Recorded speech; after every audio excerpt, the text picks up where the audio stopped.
I want to speak sort of quickly to the issue of CHERT nodules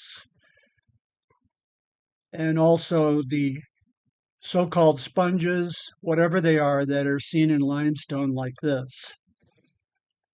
Okay, it's not well understood. I've read a lot over the years, read PDF files, videos. Even Professor Dave is not going to be able to figure this out. And so I'll say first what my assumption, not assumption, but what my belief they are after a lot of study. And now I think I was wrong on these ones. First of all, let me say that CHERT nodules, CHERT being silicious, high silica, is related to agate. In other words, the silica is just that, dissolved silica or little granules of little agate, silicon dioxide. Okay, so it is more resistant. And see, this limestone weathers out. Look at how much of the limestone has dissolved away, several inches, exposing these silica-rich nodules. Okay, however, hiking up to these often, these are up at the Muffins across from Red Rock. They're up the hike to the Muffins, which is above the horseback riding place. That's where they are. I've been up there many times. Many people have. It's no secret spot. Okay, and so my assumption was my most advanced knowledge at the time, which I think I was wrong on these, was based on that silica dissolves, and in the limestone ooze, further offshore in deeper water, that the silica, which most, if not all, is biogenetic. In other words, from the spicules of sponges, siliceous sponges and diatoms and the others, the plankton, the microscopic plankton, that it dissolves.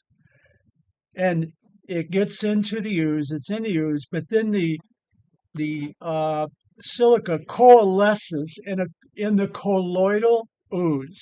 In other words, it's the same weight. It doesn't weigh more or less. So the colloidal ooze would be similar to the concept of fat floating in milk.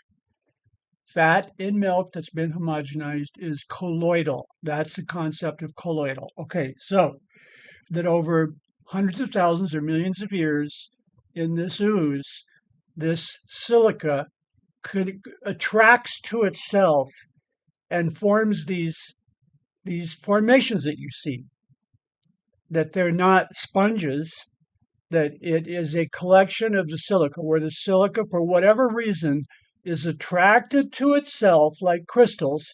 Crystals form of similar materials that, like in magma, when it cools, the crystals of various materials are somehow attracted to themselves and form crystals. Now, how it works, I know that it does.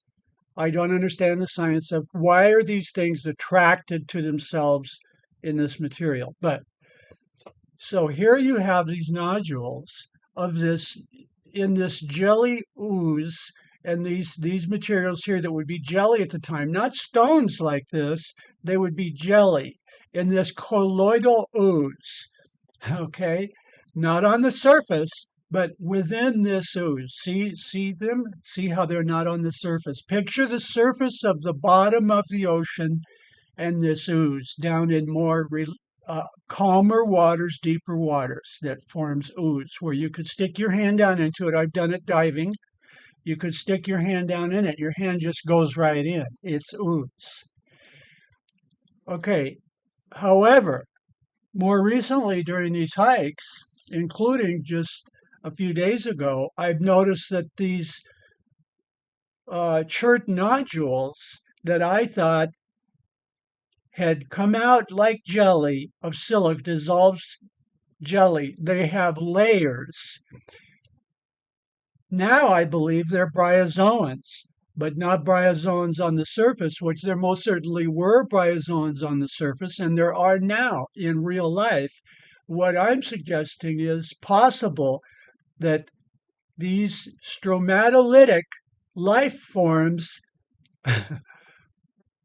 live and possibly are living at this moment down in the ooze, not exposed to sunlight like stromatolites, not exposed to sunlight, but forming layers. Okay, now let's look. Stay with me on this.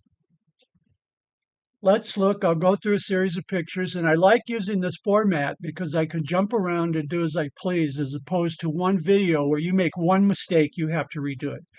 Okay, so first of all, these nodules are that dark color uh, because of the sun, being exposed to the sun and the air. If you break them, they're light colored, as you will see. Notice in here, in these, you can see like the one on the right is light colored inside. Okay, now let's look through the photos. I can't make them go in order, so I'll just narrate them as I click. Oops, I got to once again click on the photo and now advance. There's a more close-up. See how much pure limestone has eroded away from the acid rain? So these are exposed because they're almost picture-like agate material or chert. They're cherty, but they're sandy. Now there's some layers that I spotted, but these were not exactly identical to these. Okay, but now these are. Now these I hiked upwards and started really snooping around to get to the bottom of it, thinking, could I be wrong all these years? Look at the layers. Okay, now these here will become, and these are like caught in the act, these will become like that. I may have put it on pause because of the dog. Oh, here's that same one zoomed back. Look at the layers. Look at the layers both in the small one, but also the big one. And this surface here, was going to be a chert nodule.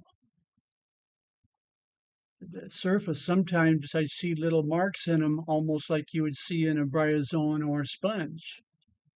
Sometimes, but they're different.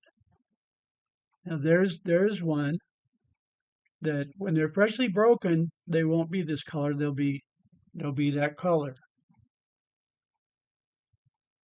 So look at that picture. It's got layers. Look at the layers. What is that? What are those layers? Were there bryozoans, or are there today bryozoans or sponges, whatever, that grow like rings on a tree? That could be it. Maybe this isn't stromatolitic material. How could it be down underneath and in the ooze? Was this the beginning of this bryozoan? Let's go to the middle. See there? See the structure? Is that the structure of like a sponge or a bryozoan? I've taken good close-up pictures wondering just that, to try to get to the bottom of it, but you get a different person. Each person gives they say something different. But could these bryozoans, is that outward growth like rings on a tree? But whatever it was, I know this, that's not on the surface. That's something that was growing down in the ooze. Now there's stromatolites that we all know and love that get their sunlight and the tide comes in and goes. And so you get these different layers of material because it traps, the algae traps the silt, almost microscopic silt, and gets smothered by it. Then it grows out another layer. So these are stromatolites. Now sometimes the mechanism isn't there, like the tide coming and going or something similar. And so then they can be thrombolites, which have more of a sponge-like texture instead of so much a layered texture. So thrombolites are akin to stromatolites. The thrombo means clot-like because the material looks more clot-like and, with various openings. But anyway, this isn't my picture. This is just a stromatolite picture. But see, even in this one, that you could see that this is like bottom orientated and that it was growing outwards like what you would expect, and they form these different shapes. Okay, so I'm just showing a general mixture to whoever's watching this, give a good mix of knowledge. Okay, now this is a captured picture. I think maybe from Bird and Hike. They may look like bones, but they're fragments of marine bryozoans, invertebrates. So see, they're somewhat similar. But remember, they don't know. They don't know for sure. Nobody knows. Now we're back to my pictures. Now look at those layers. Now this is a perfect, what I will call, what I've been calling the CHERT nodules. Look at those layers. So now if that's something that grows outward in layers, what? Look at what we've got. That in the middle, you've got the layers growing like that, but then you have these separate areas. What the hell is going on? Look at the layers. See what I'm saying? What? Were these layers growing outwards, like from a nucleus, and they're growing outwards, or were they growing inwards? Does anybody know? I don't think anybody knows for sure. It's only theories. But one thing is for sure, there is no way, I no longer believe, that it is dissolved silica that coalesced into itself in a colloidal situation and formed these CHERT nodules. No way. This is some type of living organism forming layers. Now this is called horn-shaped bryozoan, and I do see them on the surface like that, but they're within it, some are on the surface. So you see what I mean? Sometimes you see a picture like that, you're convinced. Next time you see a picture where they're within the material, like see here's some, these are called bryozoans in matrix from the fossil forum. Okay, so I'm more confused than ever. But one thing's for sure, I no longer think that I believe that I know what formed them. And that in the books, like Marvin Sain's book, he refers to them, and he's personally told me they're CHERT nodules. Because, of course, that's his area, red rock, that's his area. These are in red rock. He says they're CHERT nodules. True, they're CHERT nodules, but anything can form a CHERT nodule, including former life or sponge or whatever, and then it fossilizes. Well, then it becomes a CHERT nodule. So these are CHERT nodules, but nobody really understands how they form. I don't believe. Look at these layers. Do the layers represent different surfaces? Like here was the surface, and then this stuff gets on the surface. Well, how come along the surface there's not other material that you can encounter? Or is there? Like, is that a surface? Well, if that's a surface, what about this?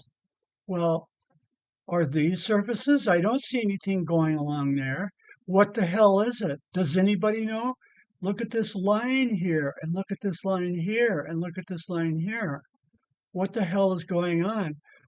In God's name, we need Professor Dave now, or Myron Cook, or Benjamin Berger. We need someone to step forward, grab the bull by the horns, or grab the bull by the you-know-whats, and say what these are, or say nobody knows what they are. The end.